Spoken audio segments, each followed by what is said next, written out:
what strategies do you recommend for educators and parents so that they can optimize skill acquisition in children with autism? Yeah. I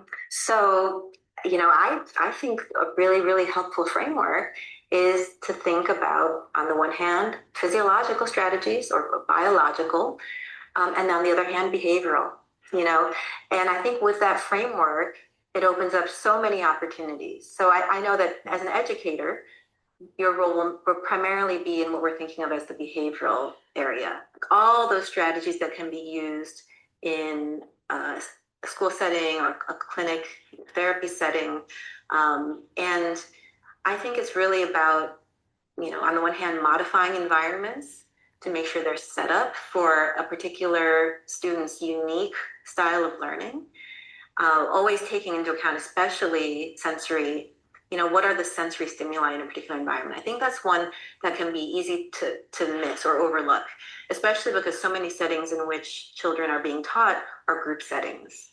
And, what are we asking children to process? And I think it can be, so much of their energy can be going towards managing overstimulation that it doesn't leave as much to direct towards new learning opportunities.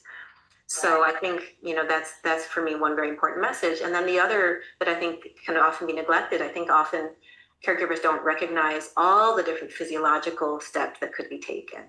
And so they don't see, why is it important to have movement breaks as part of a child's school day? It is incredibly, incredibly important to help prepare them to learn.